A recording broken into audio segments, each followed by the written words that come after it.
Hello, and welcome to a dole-whipped episode of We Only Look Thin. I am your lady host, Catherine Weigel, and I have lost 150 pounds, and with me today is... Your male host. Your gentleman host? Gentleman host? I don't know. host? I couldn't think of what's the male equivalent of lady. Gentleman. I guess. I'm your gentleman host. I'm your gentleman host. Like, sounds like gentleman caller, like we're old-fashioned somehow. I'm your gentleman host of We Only Look Thin. I am Donald Weigel, and I have lost a little over 100 pounds.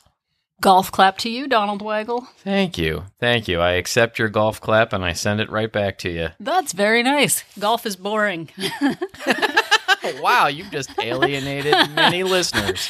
Really? Are people golfing? Is that I don't something know. people I do? mean, maybe that's their thing. Maybe they're like, you know what? Exercise really speaks to me. Miniature golf. It's is my out thing. there on the golf course. You know what? I think my hatred of golf comes from being left-handed, because in the high-stakes world of white-collar business that I am in, Yeah. golfing was a thing, and I didn't know how to do it. I was left-handed, and nobody ever had left-handed clubs. Nobody told me how to do it. And so I was always like in those old Bugs Bunny cartoons where someone would like hit a wall with a hammer and their whole body would vibrate. Right, right. That was me on the golf Sometimes course. they would shatter, like they were trying to shatter something, but they would shatter. So boo earns to golf is what I'm saying. Here's the real... Why did you decide to be left-handed? Well, because I am an agent of Satan. Yes, agreed. That's really the only reason, right? Mm-hmm. I just want people to know, like, how much I had to love you To be left-handed. to marry a left-handed American. Well, fun fact, let's bounce over to Italy, where the word left in Italian is sinistre, which comes from sinister. Basically sinister. Sinister, Yeah. because I'm left-handed. No, so. because those Italians know. They got it. They know. Got it going they know. on. So let's see. We've alienated the golfers And the left-handed Italians, people. and left-handed people. But hi, and welcome to another episode. We called this a dole-whipped episode, Donald. Yeah. Why? Well, we've just come back from a huge vacation in Orlando, Florida, and we may have attended Walt Disney's World. See, but here's the thing. We're WOLT. Walt. So we it's- only look thin. Get it? Get it? WOLT. Walt Disney World. Yeah. I think we're going to be sued. We need to come up with an alternate park name, like No, Wally we are, World. We are super clever. Yeah, we are. So we're going to talk about that. But before we talk about our experience, We've got a tip of the week. Tao. Wow, how quickly they forget. It's been a while since we've podcasted. Yeah, I know. It seems like we've put one out every week because we have, but it's been a while since we've actually sat down and recorded one. So what is the tip of the week? Tip of the week is, if you're going to exercise, really do it. What are you talking about? I am on the recumbent bike at the gym. I am reading People magazine. I am on the phone, and I am also working on my taxes. That's giving all my effort. I'm also pedaling on the recumbent bike. So that's enough, right? That is exactly the opposite of what I'm talking about. Tell me more. I occasionally watch fitness YouTube videos, and not that long ago, I saw one where a gentleman said that one of the things that sabotages people with their workals is... I imagine a guy with like a top hat and a monocle. Yes. Like Mr. Peanut. The gentleman of fitness. And like one thing that sabotages people is that they decide they have to do like 3 reps of 12, or that they have to do 30 minutes on a treadmill, or things along those lines. And what you actually ought to do is give whatever you're doing your best effort, and just do it. Like, even if you only have 5 minutes, 10 minutes, whatever, if you're doing push-ups, like one of the things I've started, been doing the last year is adding push-ups to my routine. And I was just trying to do as many as possible. And I wasn't worrying about my form. I was sticking my elbows out. I wasn't doing full like range of motion. And this person pointed out that if I was going Mr. to do Peanut, it, yes. Mr. Peanut. Let's call him Mr. Let's call him Mr. Peanut. I should have looked up who it was so I could actually credit this guy. I've watched several of his videos, and I can't remember his name. Peanuts don't have arms. Why are peanuts doing push-ups in the first place? And what's that monocle for? He's a peanut with eyes, but one of his eyes isn't so good, so he needs a monocle. I don't know. I am dying right now. So he's doing one-arm push-ups. One-arm push-ups with one eye and a monocle. And a top hat for some reason. How does it stay on when he has perfect... So Mr. Peanut was giving me advice about exercise. And, the advice was, like, instead of trying to do 3 sets of 12 of something or do as many push-ups as you can, why not do, like, put your best effort into every single push-up and just do as many as you can. And so I went from seriously doing, like, 40 of them and, like, researching the proper form of doing them and doing like full on like real push-ups with your elbows the right way. And I can really only do about 15 of those. But I'll tell you what, like I have gotten much better results doing 15 like actual real full push-ups than I did doing the 40 like when I was half doing. I almost said a bad word. I was thinking about that. He is whole blanking I am whole butting it, yes. Instead of we actually instead of half butting it. Our daughter went to Astro Camp in 5th grade, which was a sleepaway science camp, and we told her she had to call it Spacetro Camp. Yeah, because she couldn't say the Astro part of it. Yeah, because it was like swearing. We think we're funny, so maybe we should giving it your whole space instead of your half space. Exactly.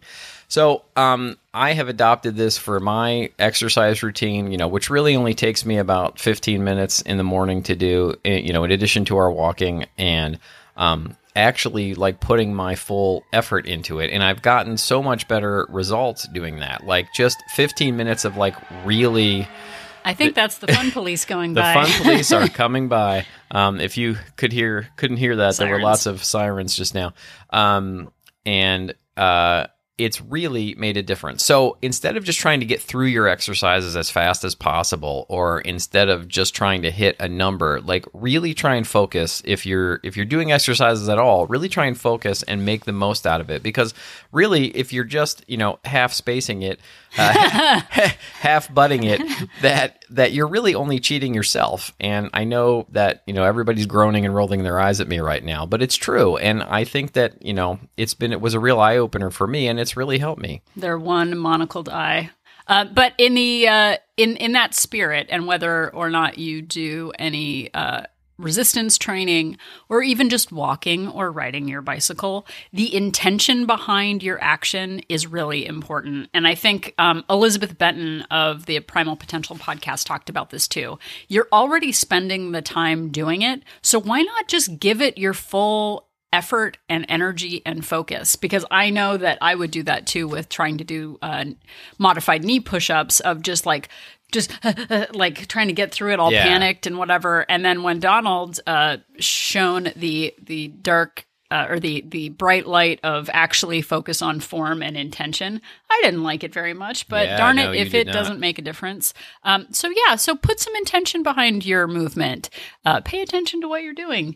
Get some eye of the tiger in there. Not the eyes of the tiger, but the eye of the tiger in there. So that is or the ice of a tiger.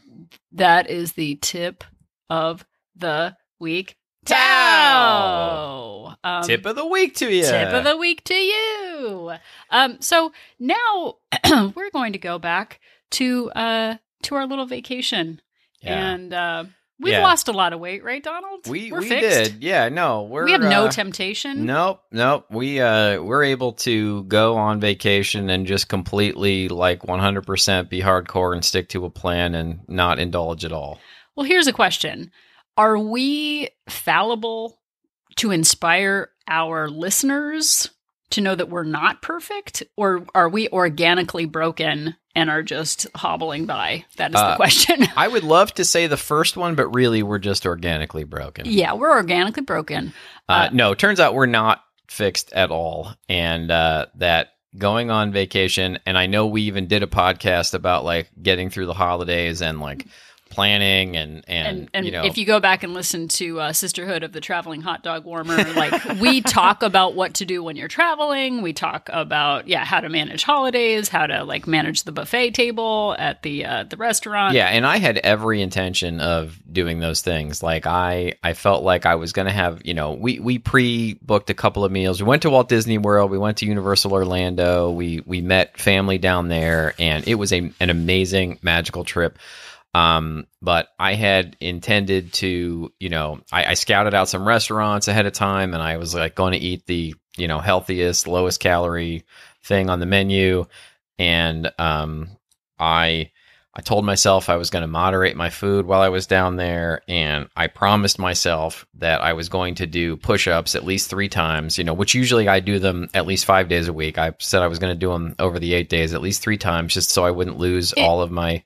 It's funny, when he said, he was like, oh, I'm going to work out in the hotel room. I was like, oh, I hadn't really thought about that. I was like, that's not happening for me. Well, here's the good news. I didn't do it even one time while I was down there. Not even one time. I knew I was not going to do it one time. But I think we came at the vacation from different perspectives. He came at the vacation with some intention, and I came at it with, figure it out. I don't know. Yeah. I don't really know what I'm going to do. Like, I had all this intention of buying groceries and like making some meals in the room, or even like cooking some food that I was going to take to Disney World. And I didn't. Yeah.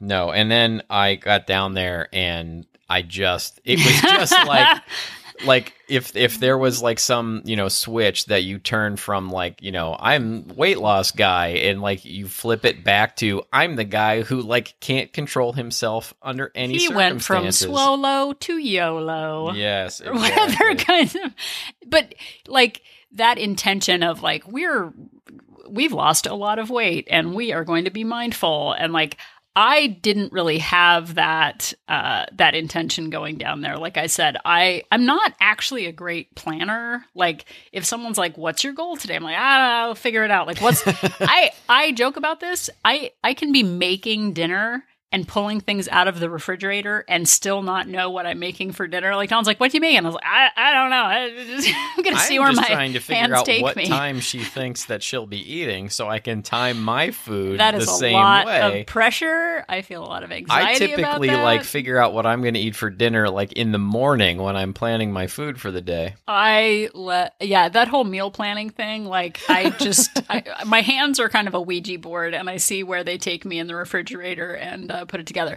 But anyway, vacation. We do lots of podcasts. We're inspiring. We have lots of plans, and those plans did not go as we planned, did they? No, I had all this intention of like, you know, like hunting for, you know, good, healthy, like calorie-friendly snacks, and instead I like hunted ice cream like Alec Baldwin hunted for the Red October. Like a predator for churros and Dole Whip. I felt like the ice cream shark down there. I was just like, you know, treat stand. Like my radar was just, you know, honing in on them, and then there were just, my mouth was like a heat-seeking missile.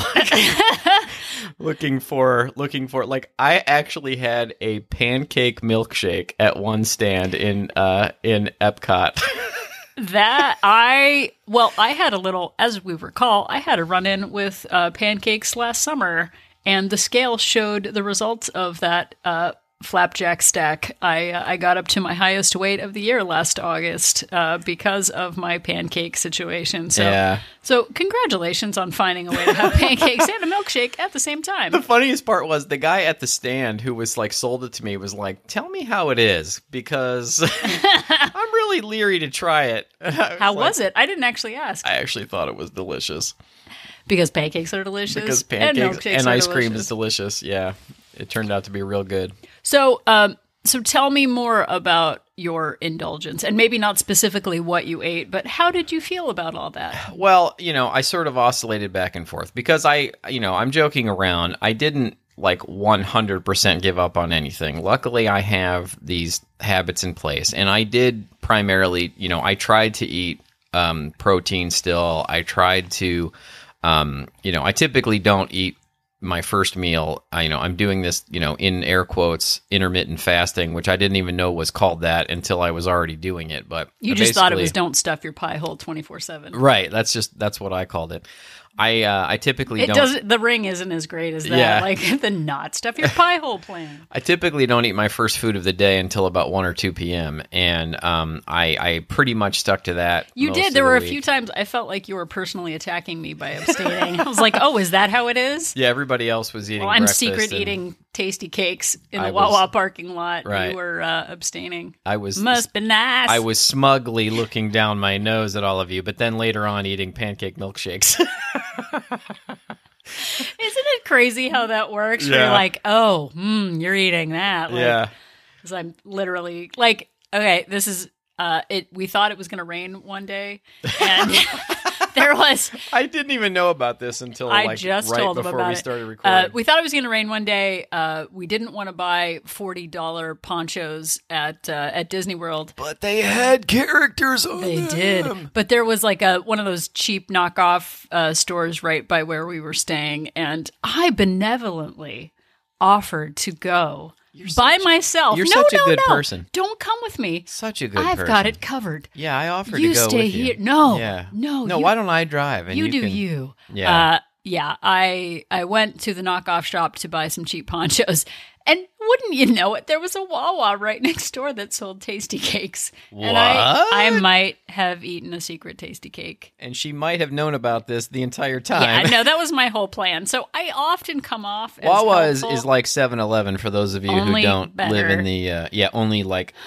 I mean, I get like all the look he just dreamy about Wawa. I was so excited. But that is my trick in life. I often seem helpful when really I'm just trying to secret eat. So I did get some tasty cakes on my mission, and I ate them in secret. Mission Poncho. And we're all like, oh, thank you so much for sacrificing your fun time to go get ponchos. Did it rain? It ended up not raining. It didn't rain. And now I have $400 worth of ponchos in our luggage. The knockoff ones were $400? The Disney ones were $7 each. The knockoffs were $4 each. And you bought 100 of them. And I bought 100 of them. Or I bought 100 tasty cakes and pretend that it was ponchos. No, I only bought one tasty cake. Anyway. Can you please print that receipt to say ponchos instead of tasty cakes, please? So Donald was able to moderate in certain ways, and then otherwise... Yeah, and we did get a ton of steps. I got over 20,000. I hit like 27 or 28,000 You got a lot more steps than I did. You were also on a mission for pressed pennies. Yeah, I like elongated coins, pressed pennies. Elongated coins. That's another name for it, for real. Wow, that sounds like the medically accurate name for them instead of... Look, if you understood my mania for pressed pennies, maybe you would also want to call them... Well, it got him steps, so yay for him. Got a lot of steps. He actually got stopped at security for having so many coins. I did. They wanted to know what his security, game was. Like, pulled me over and they gave me the gunpowder test on my hands. Okay, so I know we're doing a lot of coffee talk and a lot of chit chat here, but the point of all of this, he went in with a plan and then diverged from the plan. I went in with kind of the no plan, but what happened to me was that all of the inspiring advice that I have that we have given over the year, and all of the other inspiring podcasts that we listen to, ended up kind of incepting into my activities. I didn't wait until 12:30 to eat each day. I ate in the morning, but I did have high protein breakfasts most days. Yeah. I got in my steps most days. You sure did. I actually threw away half of treats many times. I posted an Instagram of me throwing away half of a Starbucks treat. And yeah, she threw away like halves of donuts, and like there was a big part of me that was like, why didn't you just let me eat it? You don't eat that. You're eating donut milkshakes. I know. I didn't eat it, believe me. But like, I mean, and a couple of big things, like we went to Cracker Barrel, which for anyone knows is a home hearty, like meat and potatoes, fried chicken and biscuit place. Yeah. And I actually had grilled chicken instead of fried chicken. I know. I was very proud of you. I was also like saying must be must nice be at the same nice. time. I threw away halves of treats. I actually got green beans as a side, thanks to your sister, instead of fries at one point. I had salads a couple of nights for dinner. Were there also days where I had terrible heartburn because I had overindulged on sweets? Yes, I did. But there were also days where I was able to moderate. A big shift for me was going to Epcot. I had a fear of missing out. I was traveling the world one step at a time. And my instinct to eat... Yeah, for those that might not know, they have this world showcase there where there are like 11 different countries represented, and each sort of land, each section is like a microcosm of that country, and they have like local treats from each of these 11 a bouche countries. de Noël in Paris, and crepes, and then in Germany they've got pretzels and brats. And there was a big part of me that was like, I'm in England. Like, I've got to have fish and chips. And it's like, you are in Florida. Like, you are not on vacation in England. And like, and I literally in England was like, ooh, they have Walker shortbread cookies. Like, it would be rude not to enjoy the local delicacy. Yeah, and we went to the Wizarding World of Harry Potter, and I had to remind myself I wasn't actually in like Hogwarts, and that I didn't have to have all the butterbeer in the world. Like, and we did enjoy. We did enjoy some butterbeer for sure. I went to get butterbeer, and Bridget, our daughter, came in and was like, I thought you were getting one for each of us. And I was like, no, I just figured we'd share. Like, we don't need. And I was like, so that is a big difference. Yeah, that was huge. Like, because they were very disappointed. I think we would have. There were like 4 different kinds of butterbeer. Like, there's like a frozen and a hot one and a normal and something else. And anyway, like, I think we each would have in the past had our own, of all of the kinds, and we did not do that. So I think those small shifts in my choices enabled me to only gain 5 pounds or 6 pounds over the break. Yeah, and it's, part of that is the mindset of considering that a victory. Like, my instinct when we got back was to hide from the scale. Like, that's what I've done my whole life. Like, when I know I've indulged, like overindulged, and I know I probably gained weight, I would typically hide from the scale so that I didn't have to face the reality of it. And that really was my instinct. But I fought against it. And when I got back, like the day we got back, I weighed myself. And the sobering reality was that I had managed to gain 7 pounds in 8 days. One for each of the 7 dwarves. Yes, there was the, what is it, achy and heartburny and regretty and yeah, sneezy. And so that was very sobering, and I think, forcing myself to actually get on the scale and face the facts was the right move, because, it was eye-opening, and I was able to be like, okay, I am back home, I am back to my quote-unquote normal life, and I was able to get right back on my routine. Well, and two, we got home late before New Year's. It was the day before, a couple days before New Year's. Not that matters, but we got home late, and I think Donald was like, "Oh, should we get takeout? Like, what do you want to do?"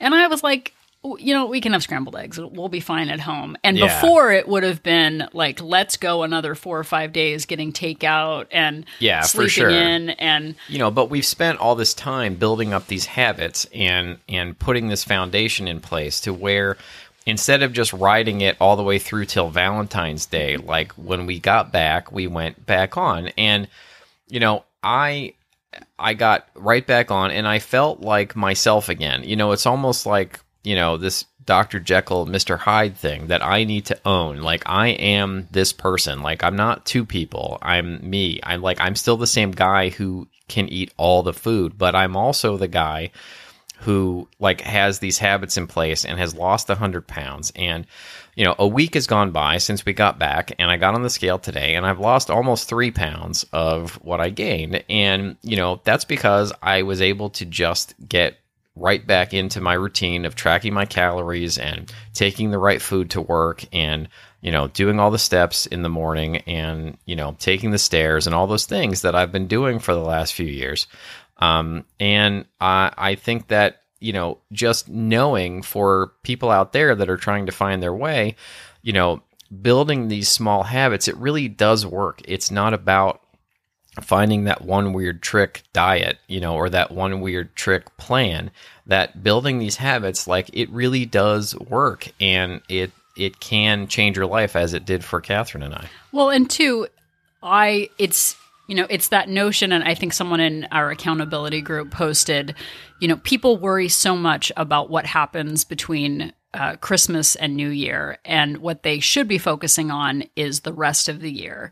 What we do in 10 days on vacation matters much less than what happens when we return, and that we didn't use January as a flyover month to avoid getting back to our habits is huge, because in the past we really would have been like, let's wait till tax day. Like, for sure. Oh, you know what? Like, Groundhog Day is very important and we must celebrate it with food. President's Day.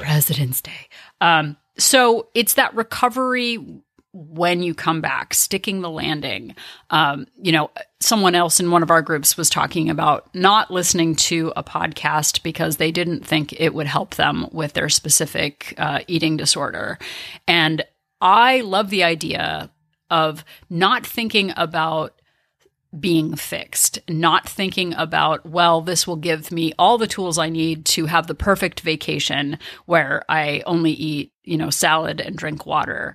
But those small improvements that I didn't gain 10 pounds over Christmas is huge. That I didn't wait until February to get back on track is huge. And we don't give ourselves enough credit for those small changes that we make that actually do make a difference. And I'm back to my habits. I'm back to my comfort zone. I'm back to my normal routine. And it feels good. I'm a creature of habit. Yeah, it feels really good. And, it would be great to be in a world where I was 100% on track every single day. But that's not real. That's not reality.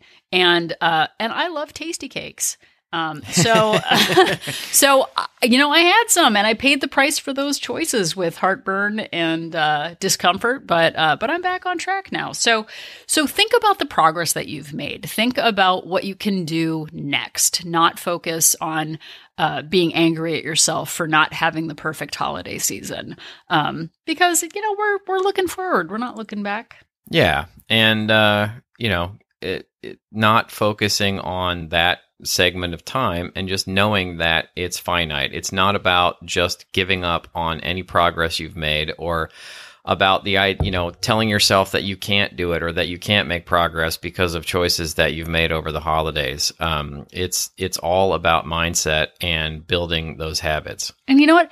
We only have time. Like, we're not living for the last week. There's no deadline here. It's not like I don't have to lose a certain amount of weight by X time. You've got your whole life to do it. And you've got your whole life to build these habits and be on track. Yeah, and it feels really good to have some tools in my toolbox of self-care to get me back on track. I feel a lot better today than I did a week ago. Because did you just call me a toolbox? No, I did not. Oh, okay, good. But having the resources to recover it feels really good, because I a week ago could barely walk because I had so much heartburn from all of my my mistake churros. Like, who's the little kid in Willy Wonka? It's like, I'm too full of chocolate. Or Veruca Salt. Yeah, there's like the little German boy. He's like, I cannot move. That's from The Simpsons. Oh, it's The Simpsons. Yeah. That's right. Uter. Yeah. Uter, that's right.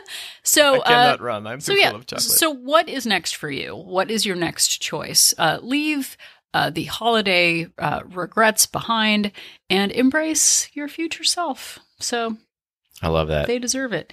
So now we are leaving the land of Walt Disney World. Please don't sue us, Mr. Disney. And now we're going to go on to the product of the week. Pow! Pow! Product of the week to you. Product of the week to you. Makes no sense. So some might question this product of the week. Yeah. Some might say that we couldn't think of a product of the week. Some might claim that we're resting on our laurels. Some might say they're not getting their money's worth out of this podcast. But guess you're what? all it's free. right. Oh, yeah, you're all right. The product of the week is no product. No product of the week. Sometimes you just have to sit with what you got. And we're just going to say there's no product of the week this week. We're not sugarcoating it. And look, the sort of the message here, and we're joking around, but the message here is like products aren't really going to fix you. We've given a lot of tips about products that have helped us out a lot. And sometimes you just need to look around, and instead of looking for that new shake weight or that new push up curling machine, that you realize you have all of the tools. Like, it's all within you. Yes. And we have a floor that we can do push-ups on and do exercises. And there is a blog called Blogilates that has lots of exercises that you can do without going to a gym, without buying any gadgets. And you probably have lots of things that you're already not using that you could be employing on your weight loss journey. Well, and that is a big thing. And that analysis paralysis. We've given you lots of great tips. Have you used any of them? Have you used any of the products? Are you still considering which product? Like someone asked the other day about a rebounder, and should they get one that's 38 inches or 40 inches? Should they get one that collapses or doesn't collapse? Should they, you know what? You've spent $70 on stupider things than a rebounder. Just get one. Buy one. If it doesn't work, get rid of it. Go on Craigslist and find a used one. You can analyze the perfect choice, the perfect solution, the perfect product, or you can just give it a try. And if it doesn't work, just get rid of it. It's fine. It's not a big deal. So no you product. Can say it in that voice that you just did. It's like, I have great voices. So many great voices. So no product of the week to you, Donald. No product of the week to you, Catherine. So thank you so much for listening. Yeah, we do really appreciate each and every one of you. We love your feedback. If there's something we're doing that you like, we'd love to hear about it. If there's something we're doing you don't like, we'd love to hear about that too. Although probably less so. And but we really appreciate all the wonderful comments that we get from everyone. And if you want to contact us, you can email us at weonlylookthin@gmail.com. You can follow us on Instagram at weonlylookthin. You can follow our Twitter at weonlylookthin. And you can tiptoe over to Facebook and find us there at We Only Look Thin. So, and we're, I know we've talked about our accountability group that is going to be opening up later in 2019, WOLT Place. Yes. So if more you want info coming soon, if you want to get on the waiting list for that, we should put that in the show notes because someone asked about that recently. But you can go to our Facebook page, and there is a link on our Facebook page to sign up for more information on WOLT Place. So yes, I'll put it in the show notes. Yeah. So this is almost, isn't this like our year anniversary? Oh my goodness, this is episode 52. Hooray! That's crazy. We've done a year's worth of episodes of this. It's amazing. Seriously, that is pretty cool. I'm glad you remembered that. I kind of forgot. Yeah. So, wow, 1 year of inspiring. Well, I don't know if we've been inspiring on every episode, but we've done one every single week. We haven't missed anything. So I know, it's pretty crazy. What a strange trip it's been. So thank you, Donald, for being so awesome and inspiring and keeping fighting for yourself. Well, thank you for being so awesome and inspiring and fighting for yourself. Thanks. You're a good example to me all the time. It feels amazing. 3 years ago, I was a hollow shell of a person, and now I am a full shell of a person. Yes. So thank you to Weight Loss a filled up, Podcast. smaller shell. Yeah. So thank you to Donald and to our listeners and to everyone who has inspired us to keep fighting for ourselves. So there you go. And just remember, the next time that you are at a theme park and you're on the tilt-a-whirl and about to toss your cookies, or your Dole Whip, or your Dole churros, just remember that Donald and I are an inspiration.